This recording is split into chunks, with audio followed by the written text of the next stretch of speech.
All right, what's going on, everybody? Welcome back to another YouTube video. In this one, I'll keep this intro very brief because obviously you're here for the interview. I'm interviewing my client and friend, Zakk Colburn. Zakk worked with us a very long time ago, actually about a year and a half ago now, maybe coming up on 2 years actually. And at that time, I just helped him with the basics. I gave him the total basics. I said, here's how to build an offer. Here's how to, do sales calls. Here's how to market organically. By the way, some of you might comment on the hair getting super long, and yeah, I'm well aware.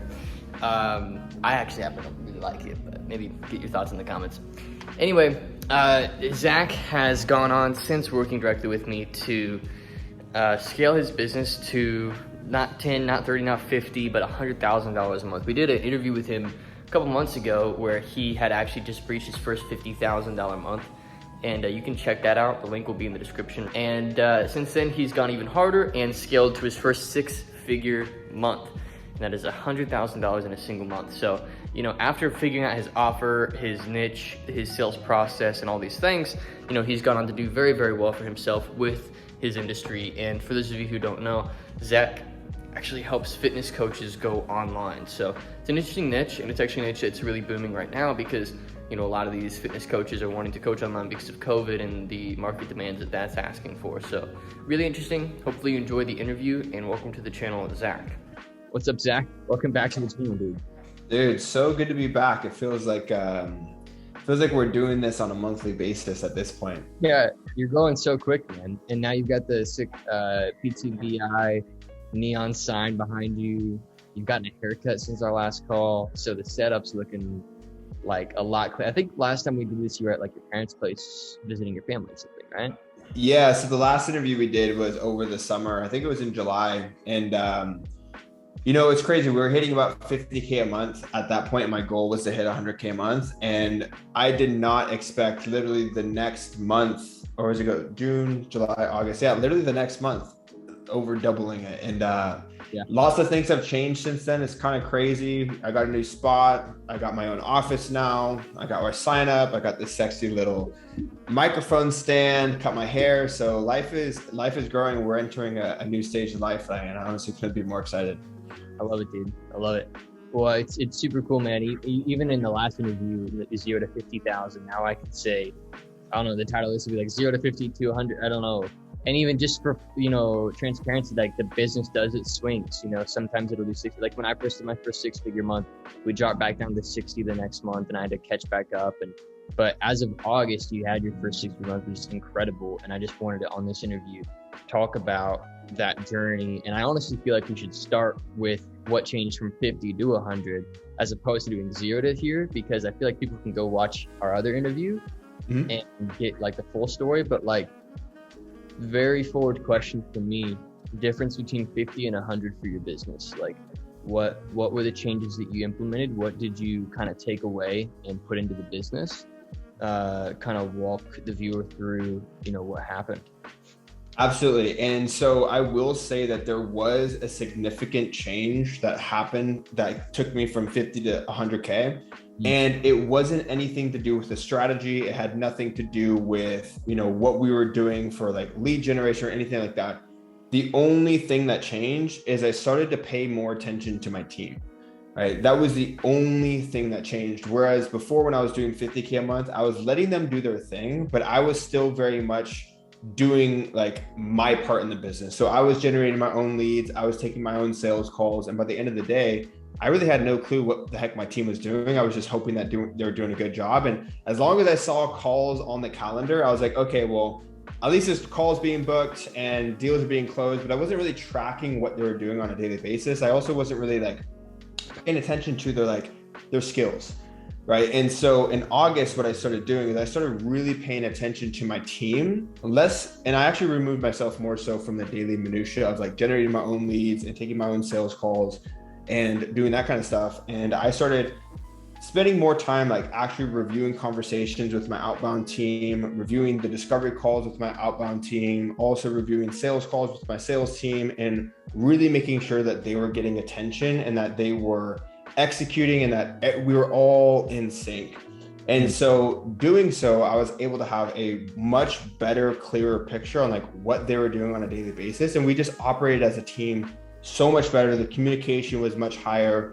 And with that, our closing rate actually went up because I was able to see and get really in sync with what my closers were doing on the call. We did hire a second closer this month, by the way, but he didn't have anything to do with, the 6-figure month.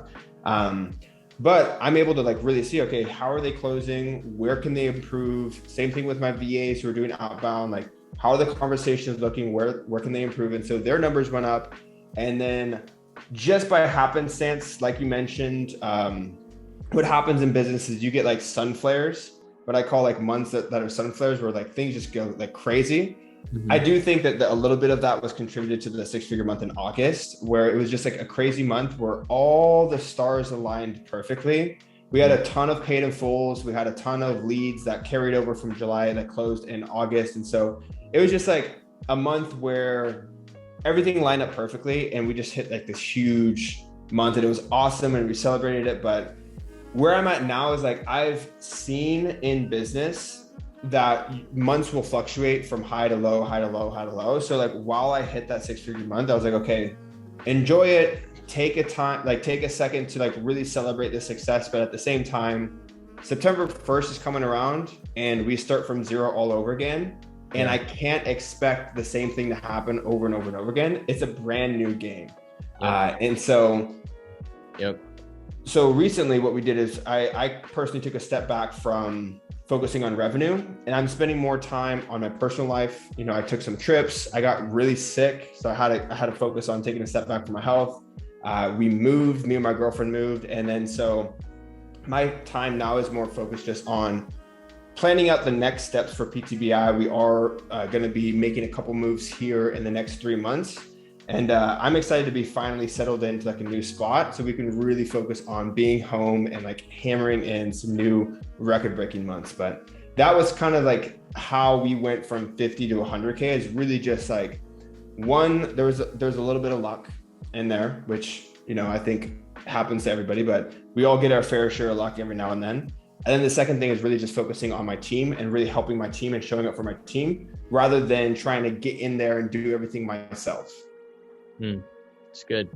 So it really seems like the main thing for you is like attention with the team, meaning helping the team understand how you would be playing their role if you were them, like really getting them sharpened. Yeah, I understand that. Like, did you start implementing daily team meetings? So we started implementing weekly team meetings and we haven't done daily just yet, but Monday, Wednesday, and Friday at 9 a.m. is when we do our team meetings. So like Mondays, what we do is we just make sure like everyone's on the same page. All the leads in the CRM are where they're supposed to be. Everyone's got their assigned leads. I know exactly who's got calls on what day. And then that meeting takes about 15 minutes. And then what we do is we break and my closers will go off and take their calls and I'll actually stay on with my virtual assistants. And I'll go, okay, let's look at the conversations that you're having in the DMs. Let's look at the conversations that you're having in the CRM. And let's see where we can improve these conversations so we can get more calls booked on the calendar.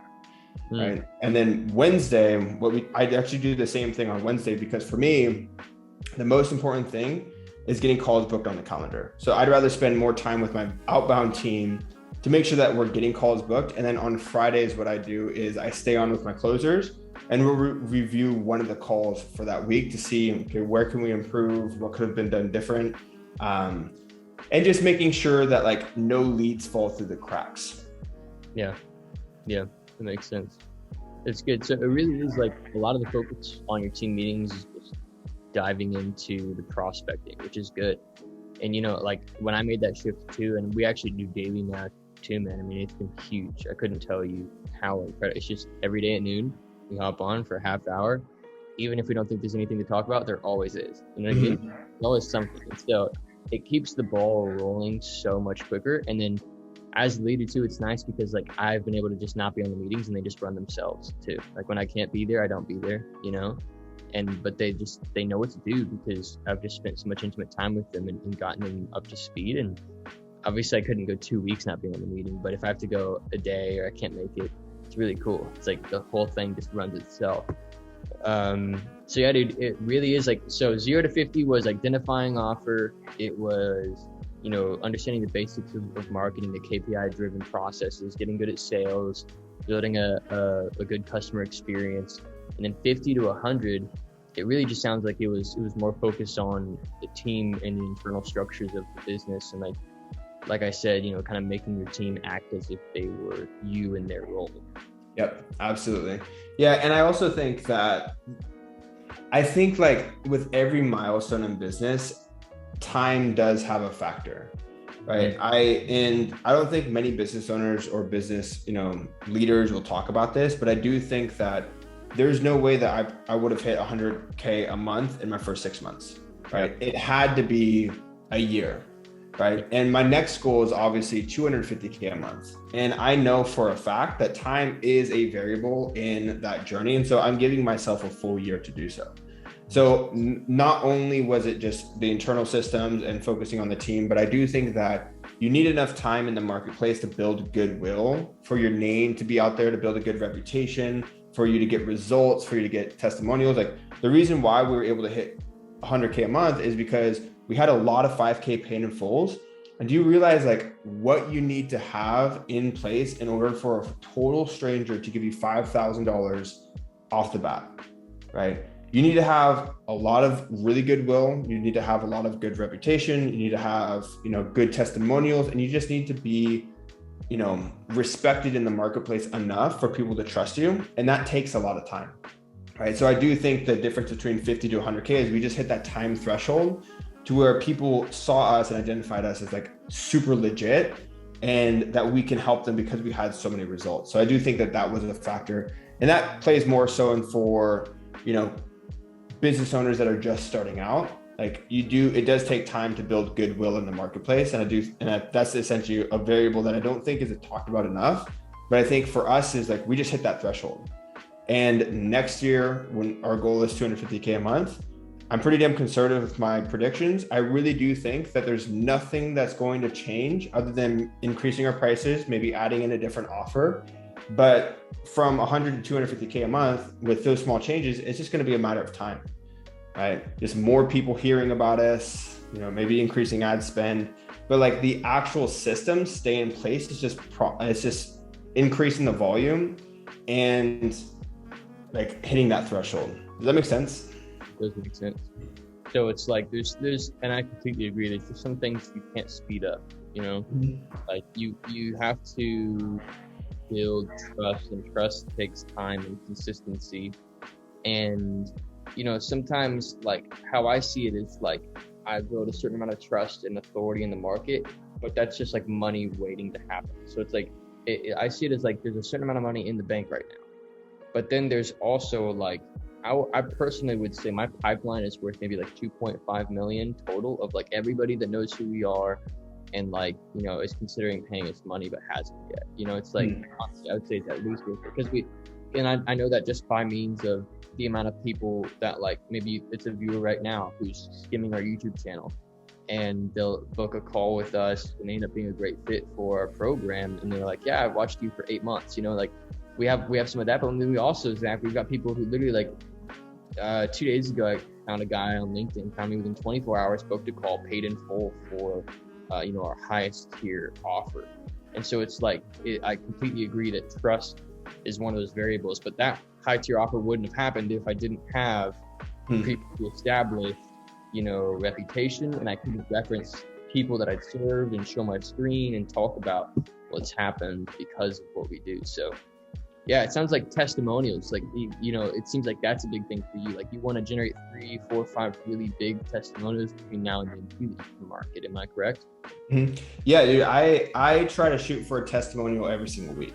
Like that's the volume of like testimonials that I'm shooting for, is like, I need to get a testimonial every single week, because when people see, like, people don't even need to watch the testimonials, but the fact that they see that you have so many, they're like, all right, I'm convinced, right? Yeah. And what I find is like, when you're just getting started in business, that first 0 to 50K, it takes a longer time for you to build trust and relationship with the prospects that you're working with. Like, you know, it might take you, you know, 2 to 3 weeks to really convert that client to become a paying client. Whereas when you're at that year mark in your business, or that 2-year mark, you can indoctrinate someone within a 24-hour period and get them on board. And when you're doing that, you could just get people in so much faster. And that's when like things really start to grow exponentially, is like your indoctrination sequence from the second you are introduced to the person to the moment they close, this becomes much faster and faster and faster, because you have so much social proof that doesn't require you to spend one-on-one time with that person. They can consume your content, they can see your testimonials, they can see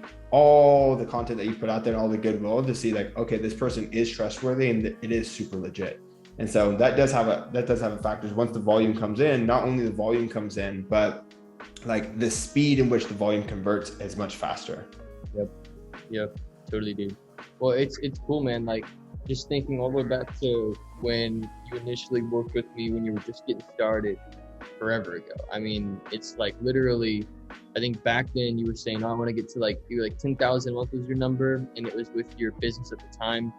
And it's just cool, man. You're a really cool longitudinal case study for me of what it looks like to get to the 6-figure a month level properly and follow some of the core things that we teach our clients well. Like, even like one of the things I wanted to bring up is PTBI on your wall. You've got it in LED, which is something I want to do actually, in LED on your wall. We talk to, like, in our community, I always say, like, make your offer an identity. It can't be something you just sell online. Like, you have to honestly like integrate it into your life. And like to the point where like right now, like I've got a friend of mine who's considering joining, like, and I saw that when I visited you in LA. I was like, man, your whole network out here is just you've kind of got this network of people that are aware of your offer and interested in it. And it's just integrating into your life in this intimate way. And I think that is another thing that I don't think we pointed out in our previous interview that I felt the need to point out now, because, I always talk about how, in Hebrew, like your last name would typically represent your line of work, right? It's like Smith or whatever, like, Interesting. Yeah. And so nowadays we've got last names just based off of like lineage, but that's not actually how it was originally. Like originally you literally were named after the way that you served other people. And so it's cool that whenever somebody embodies that, like you, Zakk, or like a client embodies that, like yourself, and you make it an identity, it just goes so much further. Mm-hmm. And I think there's some unspoken value there too that I don't think a lot of people hit. It's not a very technical thing. It's honestly, it's a very mindset oriented thing. But I literally think Zakk, and the next thing I think is PTBI. Because it's just an identity. It's so funny that you say that, because this thought happens to me. Like, I have this thought all the time. Since I've started business coaching and I stepped away from fitness coaching, my identity online has shifted. And since then, I've lost about 5,000 followers from the moment I was, posting shirtless pictures fitness coaching to then posting business. And I think the reason why is because I'm extremely one-dimensional online, right? I don't really share a lot of my personal life. I don't really share a lot of like, my political beliefs or like religious beliefs or like my internal beliefs. I'm all in PTBI, and that's all it is. And all I am online and all I ever think about is PTBI, PTBI, PTBI. And so it's always testimonials, client results, advice. It's just like extremely one-dimensional. So like I've pretty much parted ways with the fact like, hey, I might be losing followers. That's totally fine. But like I've fully embodied the PTBI spirit and the PTBI, identity. And I do think it shows in my like closing calls and in my follow-up process, because I even said this to a girl the other day. Let me read you the message I sent to her. Because this is the mindset that I take an approach with every single person that I am on the phone with. I said to her, I was, just doing my closing thing. What's the worst case scenario that's going to happen if you join, blah, blah, blah. She says, oh, you're really good at this. No big deal.